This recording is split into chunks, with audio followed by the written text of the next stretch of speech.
नमस्कार दर्शकबिन हार्दिक स्वागत छ। तपाईहरु सम्पूर्णलाई सपना अनलाइन टिभीमा।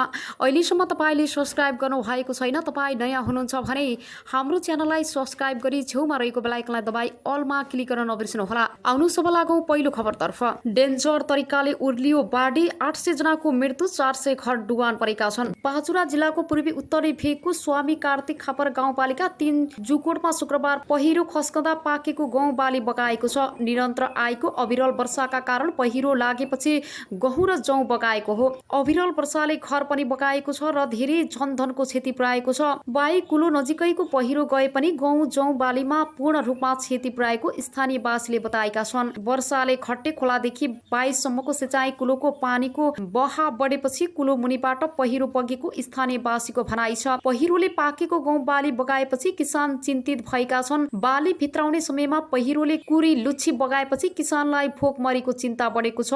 उक्त धेरै घरहरू डुबानमा परे र बाढी पहिरोले पनि बगाएको कारणले त्यहाँका बासिन्दाहरूलाई धेरै चिन्ताजनक भएको छ।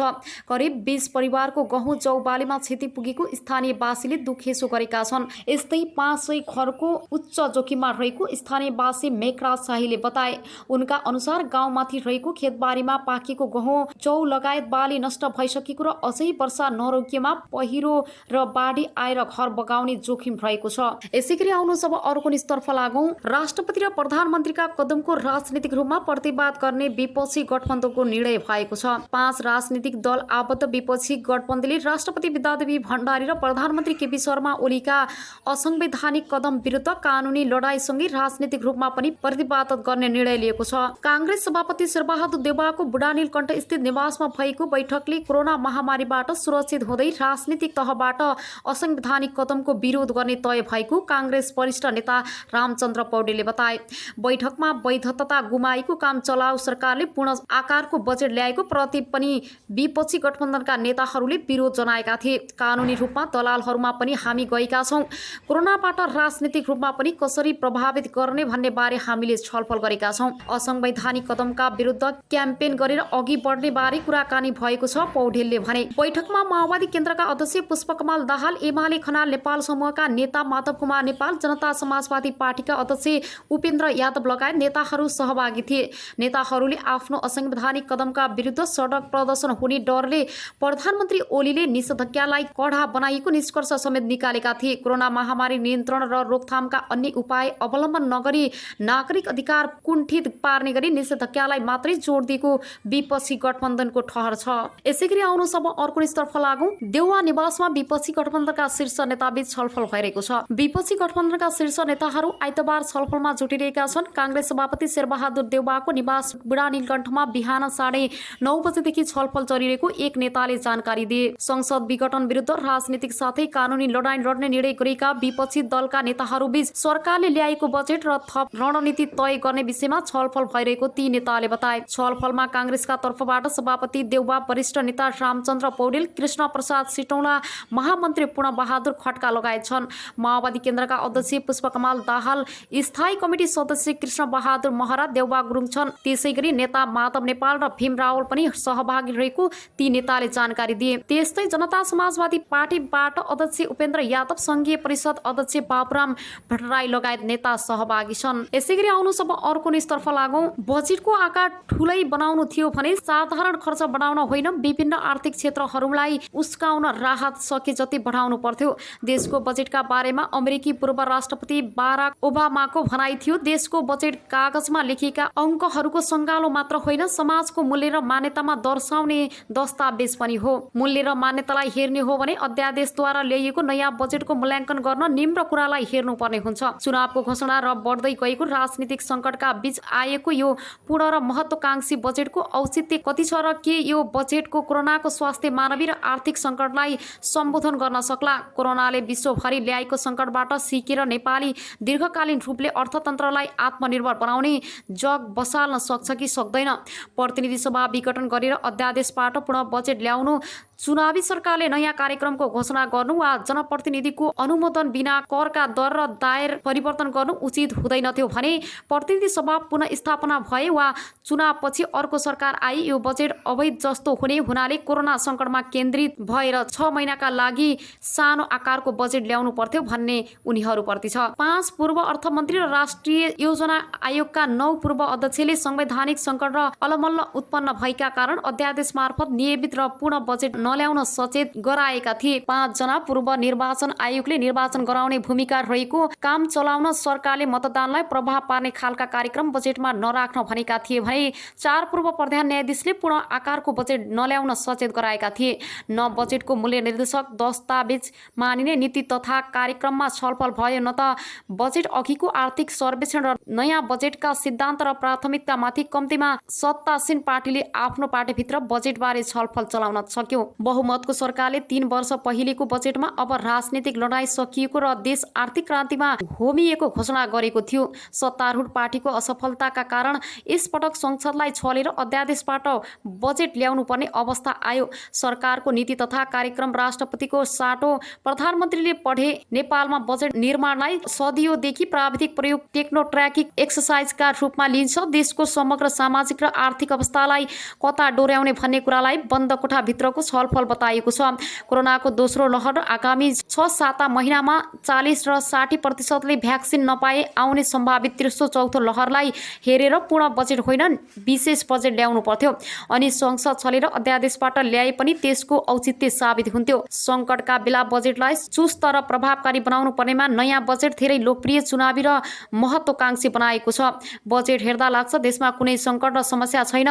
सरकार आफैले कोरोना रोकथामका लागि चालिएका कदमका कारण राजस्व परिचालन र खर्चको लक्ष्य पूरा नहुने प्रेरणा गरेको छ। जेठ 13 सम्म चालु आर्थिक वर्षको कुल बजेटको 48% र पुँजीगत बजेटको 37% जति मात्र खर्च गर्न सकिएको अवस्थामा 16 खर्ब 46 अर्ब भन्दा बढीको बजेट ल्याउनु पर्ने आफैमा तर्कसङ्ग छैन। कोरोना सङ्कटका कारण बजेट खर्च गर्ने क्षमता वृद्धि गर्न नसकिने अवस्था त छँदैछ। ठुलो आकारको बजेटले मुद्रास्फीति बढाउने देखिन्छ। गत आर्थिक वर्ष जस्तै यस वर्ष पनि आर्थिक वृद्धि दर ऋणात्मक हुने सम्भावना हुँदा सोचे अनुसारको राजस्व सङ्कलन हुने पनि देखिँदैन भने बजेटले आगामी वर्षको आर्थिक वृद्धि 6.5%ले हुने अनुमान गर्न हास्यास्पद छ। गत 5 वर्षका बजेटहरूको कार्यान्वयन हेर्ने हो भने ठुलो आकारको बजेट ल्याउने तर खर्च गर्न नसक्ने र त्यसमा पनि सार्वजनिक खर्च धेरै तर विकास खर्च न्यून रहने प्रवृत्ति छ।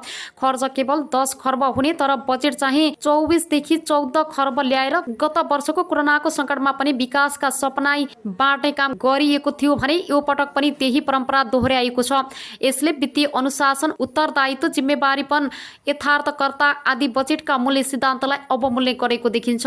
आगामी आर्थिक वर्षमा समेत कुल खर्च 10 देखि 11 खर्ब जति हुन सक्ने अवस्थामा देशको बजेट 16 खर्ब 46 अर्ब बढीको ल्याएर विकासवादी बनेको सन्देश दिनु तर त्यही बजेटको झन्डै एकातिर जति ऋणबाट उठाउन खोज्नु आर्थिक अनुशासन हिसाबले सही छैन।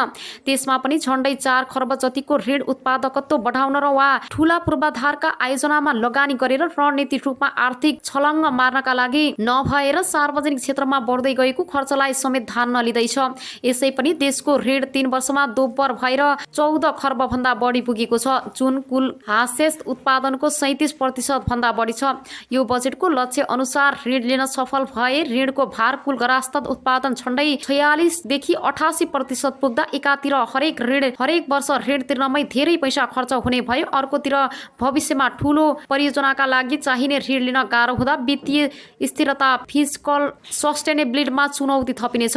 आगामी आर्थिक वर्षको बजेट विकासवादी देखिए पनि चालु आर्थिक वर्षको भन्दा पुँजीगत खर्चको विनियोजन कम छ भने सापेक्षित रूपमा साधारण खर्च बढाइएको छ। यद्यपि बढ्याइ गरेर सङ्घबाट स्थानीय तथा प्रदेशमा जाने रकमलाई चालु खर्चमा छट्याएर कम देखाउने खोजिएको छ। सङ्कटका बेला चालु खर्च सकेसम्म घटाउने प्रयास गर्नुपर्ने हो। अनावश्यक प्रशासनिक खर्च, सेवा सुविधा, प्रभावकारी नभएका सामाजिक सत्ताका कार्यक्रमहरू, विभिन्न प्रतिष्ठानलाई बाँडिने वा कनिका छरेझैँ गरिने कार्यक्रमलाई कठाइ र पुँजीगत खर्च अर्थात् स्वास्थ्य संरचना लगायतका पूर्वाधार निर्माणका लागि खर्च बढाउनु पर्ने हो, तर बजेटको आकार बढाएर आधार साधारण खर्च बढाउने काम भएको छ। यो बजेट पनि विगतका जस्तै आयातमुखी बजेट हो। बजेटको मुख्य स्रोत आयातमा लगाइने कर भएसम्म हरेक बजेटले आयातलाई प्रोत्साहन दिए जस्तो हुने थियो। अहिले विपक्षमा कोरोनानोमिक्स अर्थात् कोरोना कालको अर्थतन्त्रबाट नेपालले 3 वटा कुरा सिक्न जरुरी थियो। पहिलो, देश कम्तीमा पनि आधारभूत आवश्यकताका कुरामा आत्मनिर्भर बन्नुपर्ने।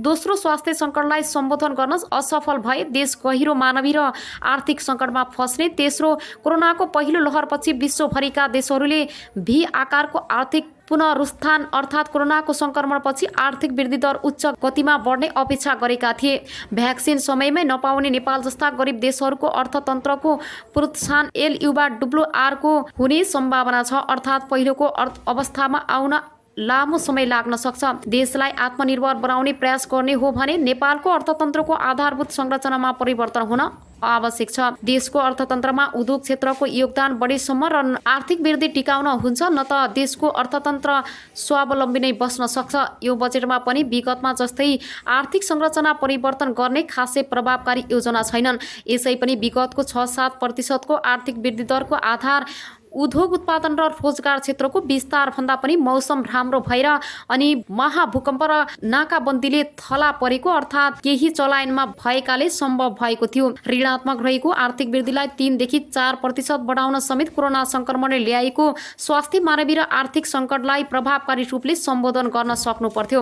तेस्रो र चौथो लहर आए पनि कोरोनाको संक्रमण नियन्त्रणमा रह्यो भने नेपालको अर्थतन्त्र बिस्तारै तङ्गिनेछ। अहिले यसै पनि ठूला मझौला र साना उद्योग भन्दा या त बन्द भएका छन्, क्षमता भन्दा धेरै काममा जेनतेन चलाएका छन्। पर्यटन, होटल, रेस्टुरेन्ट, निर्माण, उत्पादन, मनोरञ्जन, यातायात, कृषि सबै क्षेत्र थला परेका छन्। देशको अर्थतन्त्र माथि उठ्ने हो भने यी सबै क्षेत्रलाई कुनै न कुनै प्रकारको राहत आवश्यक छ। धेरै देशले आफ्नो बजेटको 14% सम्म अर्थतन्त्रका सबै क्षेत्रलाई राहत दिने काम गरेका छन्।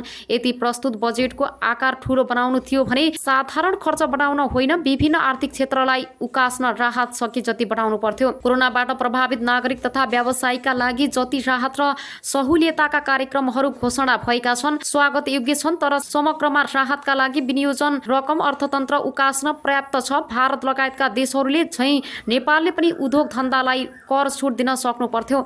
अर्कातिर घोषणा गरी कार्यक्रमहरू कसरी कार्यान्वयन हुन सक्छन् हेर्न बाँकी नै छ।